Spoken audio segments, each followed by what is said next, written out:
மகர ராசி நேயர்கள் அனைவருக்கும் வணக்கம். மகர ராசி நேயர்களை பொறுத்தவரைக்கும் உங்களுடைய வாழ்வில் உங்களை குறை சொன்னவர்கள் முன் கெத்தாக வாழ்ந்து காட்டக்கூடிய நேரம் என்று சொல்லக்கூடிய வகையில் மகர ராசிக்காரர்களுக்கு கிடைக்கக்கூடிய அற்புதமான வாய்ப்புகளும் சந்தர்ப்பங்களும் என்ன, கிரகநிலைகளின் அமைப்பில் ஏற்படக்கூடிய அதிரடியான மாறுதல் எப்பேற்பட்ட மாற்றத்தை மகர ராசிக்காரர்களுடைய வாழ்வில் ஏற்படுத்தி கொடுக்க போகிறது, சாதகமான மற்றும் சாதகமற்ற சூழல் என்ன என்பதை ஆராய்ந்து பார்க்கும்போது மகர ராசிக்காரர்களுக்கு இந்த வேளையில் சந்திரனை பொறுத்தவரைக்கும் 2, 3, 4 ஆகிய இடங்களில் வலம் வர போகிறாருங்க. சந்திரன் இந்த வாரத்தில் மிக சிறப்பாக வலம் வருவதால் மகர ராசிக்காரர்களுக்கு எடுத்த காரியம் அனைத்திலும் துரிதமாக வெற்றி வாய்ப்பையும் முன்னேற்றத்தையும் உருவாக்கி கொள்ளக்கூடிய நல்ல வாய்ப்பும் சந்தர்ப்பமும் கிடைக்கிறது. மிக பெரிய அளவிலான காரிய தடைகள் விலகி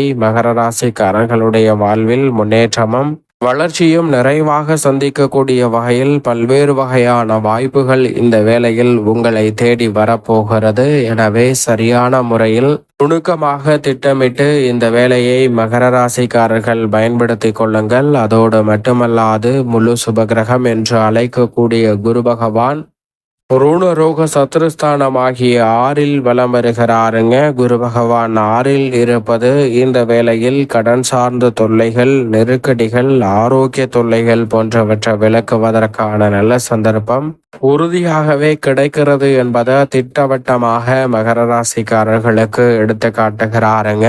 அதோடு மட்டுமல்லாது இந்த வேளையில் உங்களை பற்றி குறை சொன்னவர்கள் முன் உங்களுக்கு சரியான வேலை இல்லை, சரியாக பேச தெரியவில்லை, சரியாக பொறுப்புகளை உணர்ந்து செயல்பட முடியவில்லை என பல்வேறு வகையான குறைகளை உங்கள் முன் சொன்னவர்கள் மத்தியில் கெத்தாக வாழ்ந்து காட்டக்கூடிய வகையில் குருவின் சுப பார்வை 2, 10 மற்றும் 12 ஆகிய இடங்களில் கிடைக்கிறது. 2ஆம் இடம் ஆகிய குடும்பஸ்தானம், வாக்குஸ்தானம், தனஸ்தானத்தில் பதிவதால் வார்த்தைகளை சிறப்பாக பயன்படுத்துவதற்கான நல்ல யோகம் மகர ராசிக்காரர்களுக்கு கிடைக்கிறது. எனவே மிக பெரிய அளவிலான பிரச்சனை என்று இருந்தாலும் கூட சாதுரியமாக அவற்றை கையாண்டு மிக பெரிய அளவிலான வளர்ச்சியையும் முன்னேற்றத்தையும் இந்த வேளையில் எளிதில் உருவாக்கி கொள்ளக்கூடிய நல்ல வாய்ப்பும் சந்தர்ப்பமும் உறுதியாகவே மகர ராசிக்காரர்களுக்கு நிறைவாக கிடைக்கிறது என்பதை திட்டவட்டமாகவும் தெளிவாகவும் துல்லியமாகவும் உறுதிப்படுத்தி கொடுக்கிறாருங்க. குரு பகவான் விரய செலவுகளை சுப விரயங்களாக மாற்றி கொடுக்கிறார்.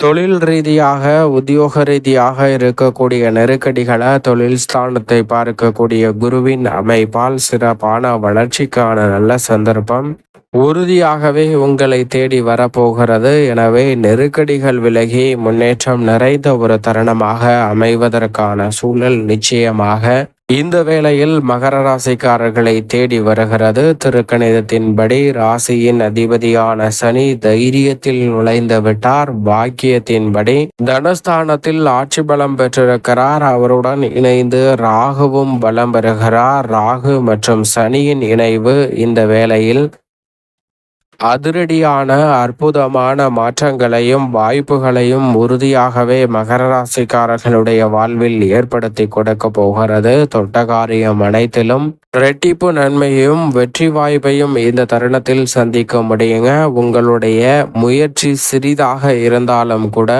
மிக பெரிய அளவிலான வெற்றி வாய்ப்புகளை உறுதியாகவே ராசியின் அதிபதியாக இருக்கக்கூடிய சனி பகவானும் ராகுவும் ஏற்படுத்தி கொடுக்க போகின்றனர். எனவே இந்த வேளையில் மிகப்பெரிய அளவிலான காரிய தடை என்று இருக்கக்கூடிய அனைத்தையும் தகர்த்தெறிந்து வெற்றிக்கு உரித்தான பல நல்ல சந்தர்ப்பத்தை திருக்கணிதத்தின்படி வெற்றி ஸ்தானத்தில் நுழைந்திருக்கக்கூடிய ராசியின் அதிபதியான சனி பகவான் நிச்சயமாக ஏற்படுத்தி கொடுப்பார். ஆனால் அதே வேளையில் சற்று சாதகமற்ற சூழலாக பார்க்கப்படுவது நிச்சயமாக மோட்சக்காரகரான கேது இந்த வேளையில் அஷ்டமத்தில் வலம் வருகிறார். எனவே மகர ராசிக்காரர்கள் கேதுவின் அமைப்பு காரணமாக இந்த வேளையில் எதிர்மறையான சிந்தனை, கற்பனையான பயம், எதிர்காலத்தை பற்றிய அச்சம் போன்றவை எழுந்தாலும் கூட அவை அனைத்தையும் நீக்கி சிறப்பாக செயல்படுத்துவதற்கான நல்ல வாய்ப்பும் சந்தர்ப்பமும் இந்த வேளையில் உங்களை தேடி வரும். எனவே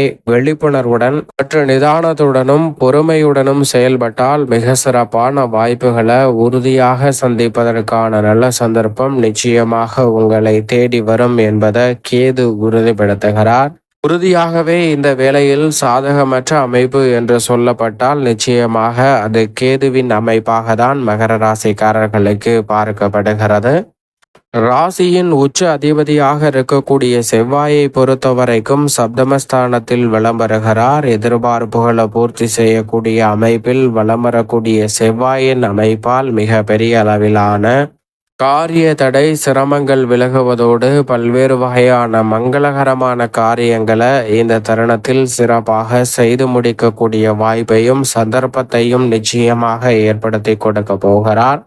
மிகப்பெரிய அளவிலான நெருக்கடி சிரமம் என்று இருக்கக்கூடிய பல காரியங்களை விலக்கி முன்னேற்றம் நிறைந்த ஒரு தருணமாக மாற்றி கொடுக்கக்கூடிய சந்தர்ப்பத்தை நிச்சயமாக உருவாக்கி கொடுக்கிறார். எனவே சரியாக பயன்படுத்தி கொள்ளுங்கள். சுக்கிரன் 3இல் உச்சம் பெற்றிருப்பதால் முன்னேற்றத்திற்கு முட்டுக்கட்டை இடக்கூடிய காரிய தடைகள் அனைத்தும் தகர்த்தெறியப்படும். கலைத்துறை, அரசியல் துறை, தொழில்துறை, வியாபாரத்துறை என எந்த விதமான பணியாக இருந்தாலும் அந்த பணிகளில் இருக்கக்கூடிய மந்தமான சூழலையும் தொய்வான நிலைகளையும் முற்றிலுமாக தகர்த்தறிந்து முன்னேற்றத்தையும் வளர்ச்சியையும் நிறைவாக அள்ளி கொடுக்க போகிறாருங்க. எனவே மகர ராசிக்காரர்கள் இந்த வேளையில் சுக்கிரனின் அமைப்பை சரியாக பயன்படுத்தி கொண்டால் எதிர்பார்ப்பதை காட்டிலும் மிக பெரிய அளவிலான காரிய வெற்றியும் முன்னேற்ற வாய்ப்புகளும் பெரிய அளவில் சிக்கல் சிரமமின்றி எளிதாக உங்களை தேடி வருவதற்கான முதன்மையான யோகம் நிச்சயமாக உண்டு.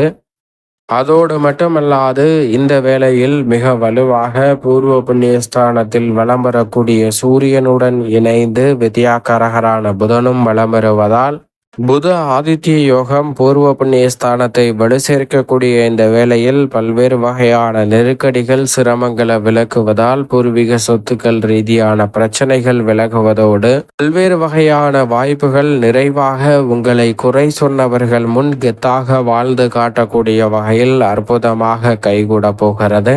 அதிலும் குறிப்பாக புத ஆதித்ய யோகம் நிறைவாக பூர்வ புண்ணிய ஸ்தானத்தை வலுப்படுத்துவதால் நேர்முக தேர்வு, எழுத்து தேர்வை கொள்ளுகிறவர்களுக்கு வெற்றி வாய்ப்பு உறுதியாக உண்டு.